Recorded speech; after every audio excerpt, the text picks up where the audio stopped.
Hello, everyone. Welcome back to dinanddaf. This is Elana Stein Hain, and we are going to talk about Rubbo kכולו. The majority is like the whole. We talked last week about the concept of nominalism being where you create reality rather than reflecting reality. And Rubbo kכולו, meaning using law, Rubbo kכולו is one of those things that sort of sits on the edge, right? Or is Rubbo kכולו basically saying, it's the majority of what's going on here, so it's good enough? Or is Rubbo kכולו basically reinterpreting the whole and saying, well, the minority actually becomes part of the majority, right? So is it a more realistic concept or is it a more nominalist concept? I think it's a fair question. I also think that when we think about Rubbo kכולו, which the Gemara brings up in Chullin on Daf Yud Tet Amud Aleph, when we think about Rubbo kכולו, we sort of wonder to ourselves, well, where do we say Rubbo kכולו and where don't we say Rubbo kכולו? Like we would never say about a mikvah or other shiurim, other measurements. We would never say, well, if you have the majority of the liquid measurement of water that you need in a mikvah, which is 40 sa, if you had the majority, that would be good enough. We would never say that. And yet we say Rubbo kכולו. I also think it brings up questions about, well, we've learned about Rove, right? There's such a thing as Rove. There's Rove to solve doubts, right? So there's Ruba De'ita come on. This was back on Chullin Daf Yud Aleph Hamad Aleph.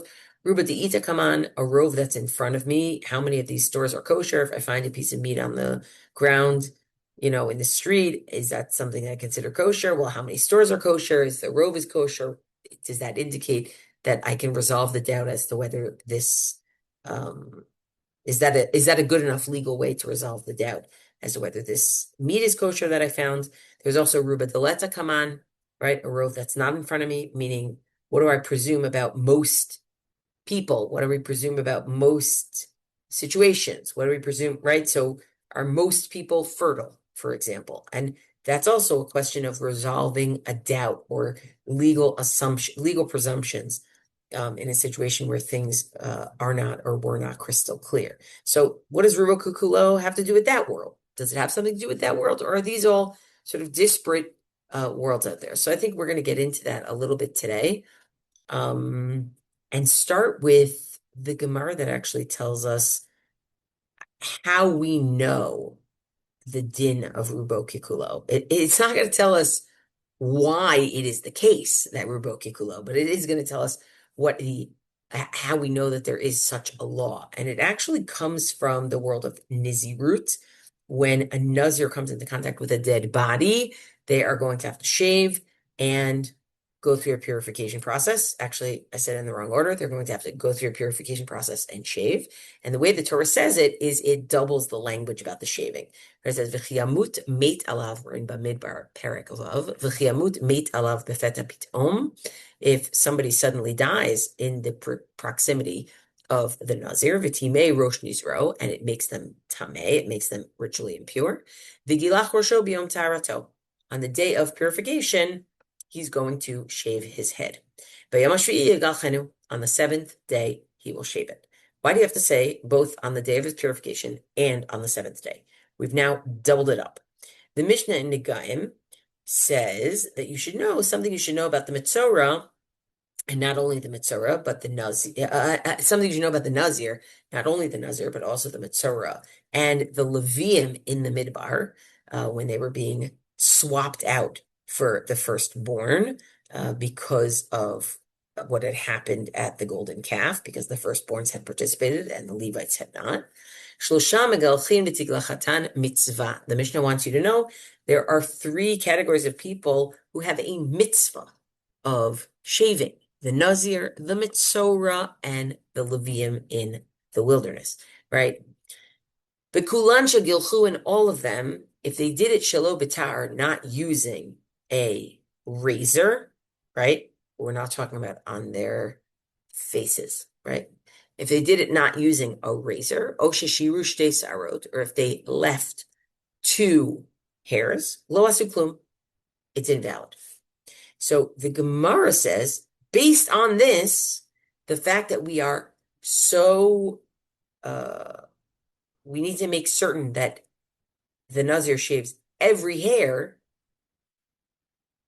Says Rav Acha, the son of Rav Ika, Zotomeret, this teaches Rubo Kekulo Midoraita, that biblically we think the majority is like the whole. Why? What do you mean? We just said he can't do the majority, he has to do the whole. Mimai, how do we know? Midagali Rahman Agabe Nazir, because the Torah revealed regarding a Nazir by adding by Yom HaShvi'i Yigalchenu, by adding again on the seventh day, he will shave. Hachahu da'adi kula. That teaches you that it's in this case that it has to be everything. Haba alma, but in general, the default would have been Rubo Kikulo. A majority is good enough.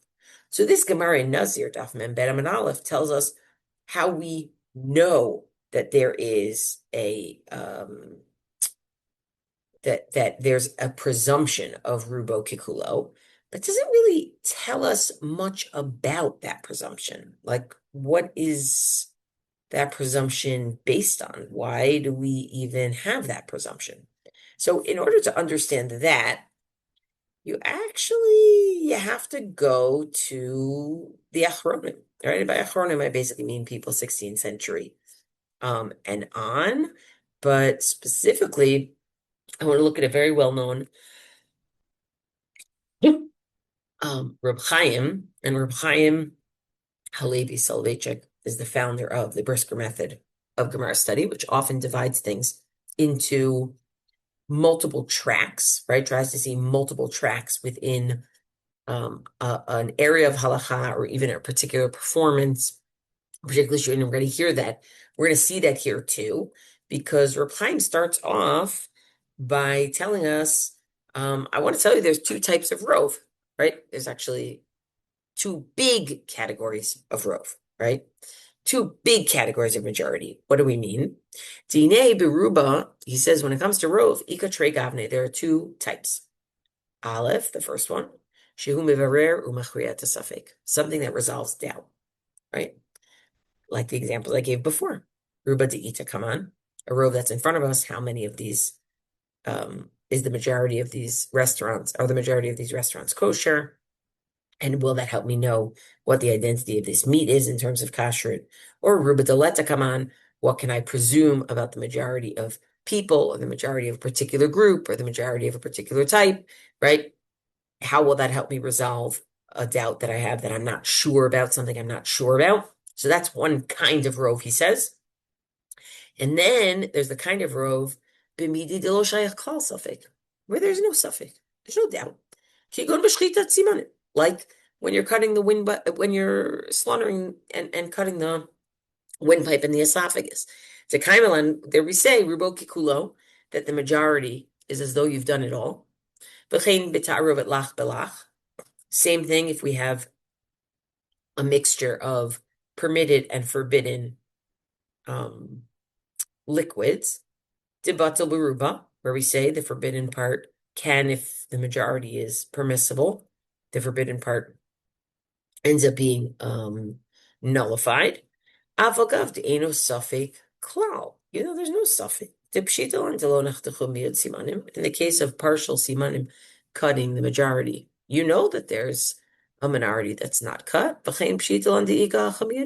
We also know that there is a minority here that is prohibited liquid, right? So the first thing he tells you, and I think this is really helpful for thinking about just what is this Rubo Kekulo business.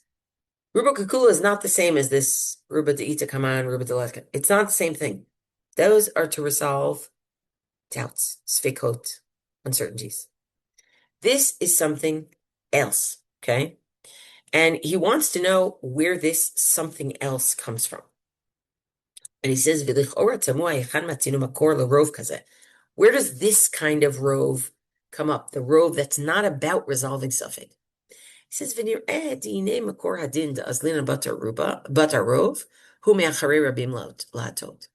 says, we know that following the rov, which, by the way, back on Chullin, following the rov, and certainly following the rov that's in front of us, comes from acharei rabim latot, right? Inclining after the majority.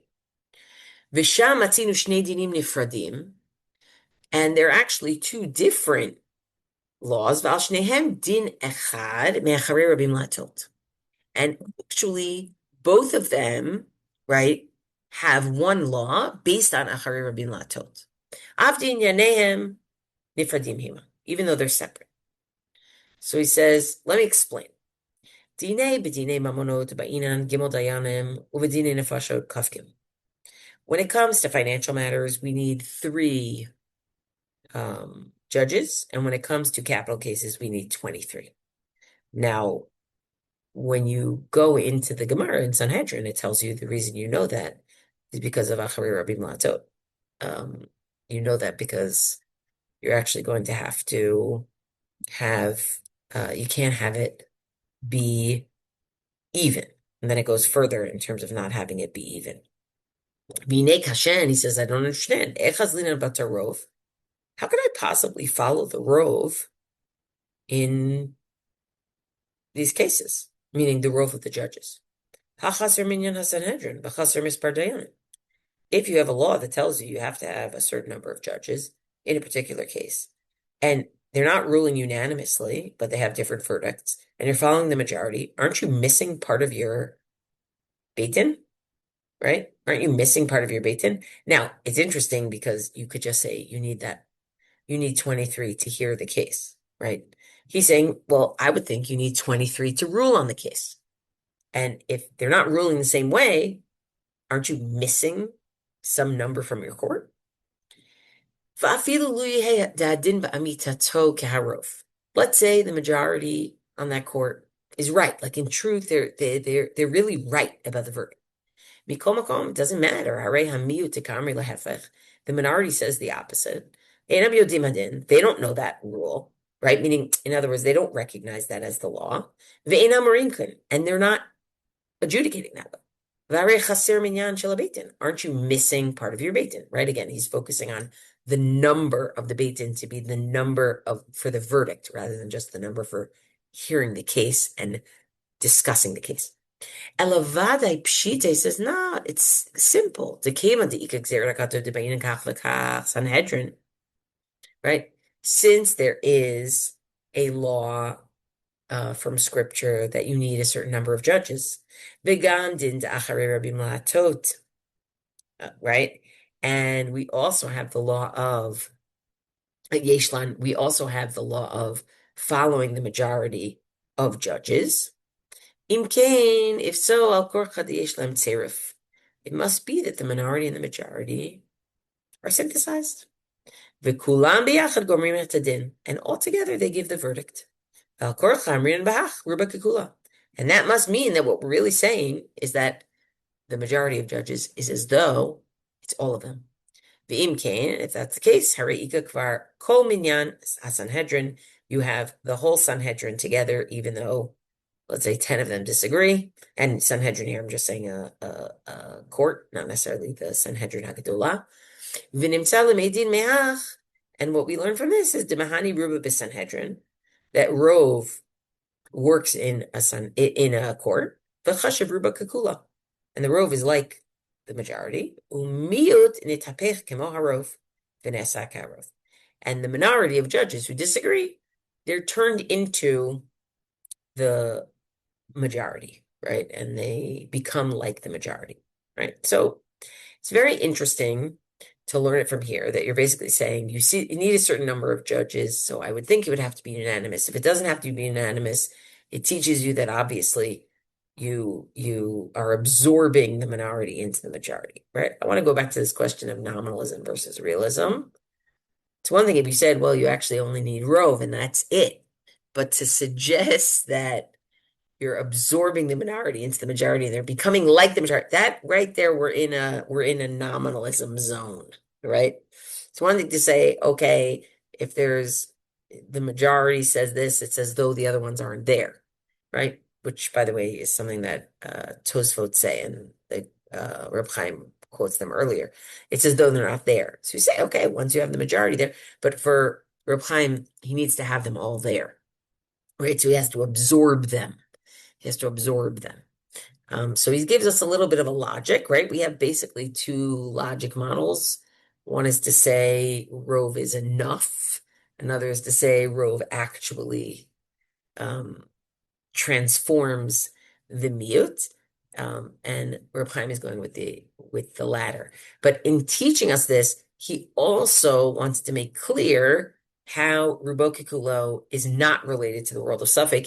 It's its own world, okay? And it becomes, in some ways, it becomes the foundation for any Rove Rubo Kikulo situation because they're not about Suffolk either, right? If you're asking if, 6 of the 10 members of the minyan have to be able to answer Kedusha, um, there's no suffix. Everybody's there, and there's no suffix. It's just how many people do you need in order to be able to respond, right?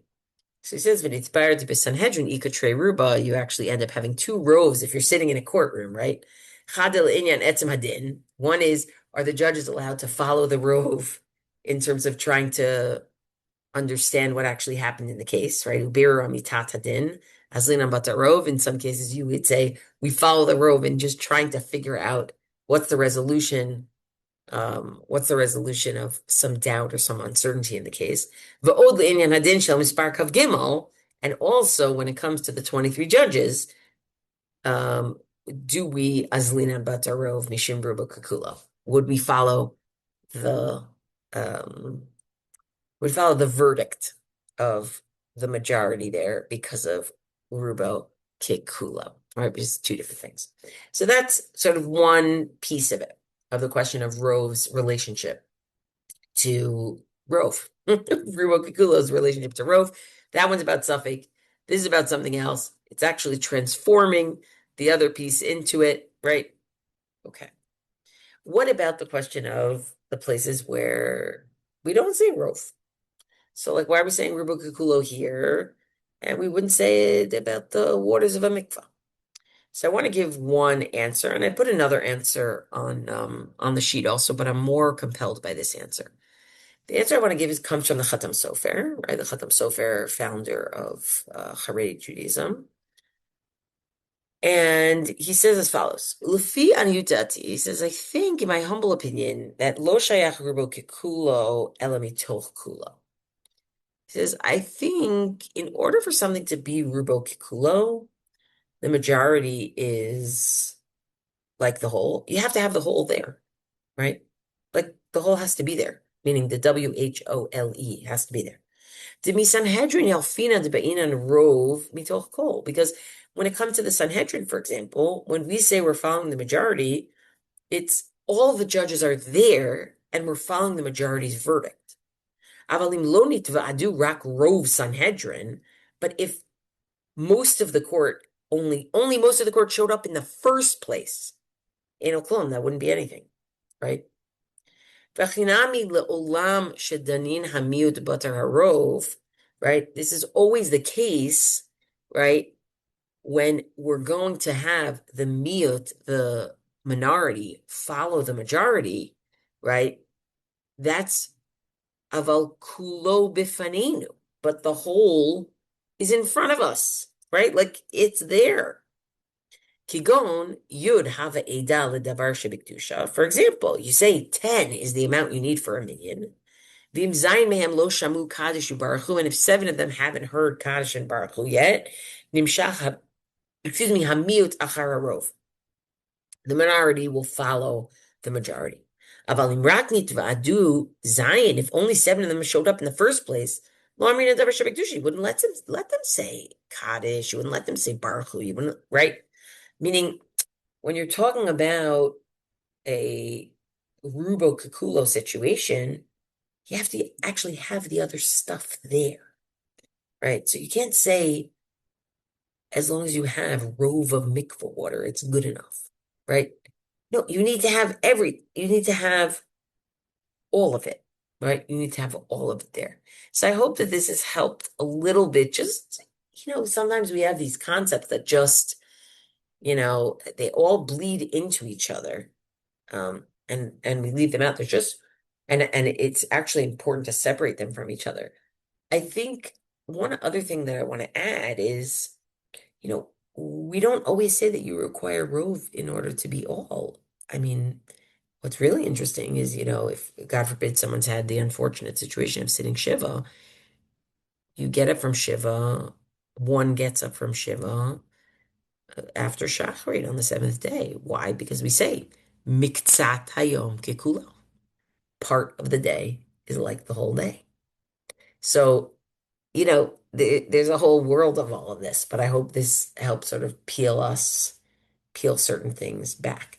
And anybody who wants to listen to a share about the other kind of rove, we did one way back when, in the Bavas. We did one way back when. Thanks for learning with me, as always.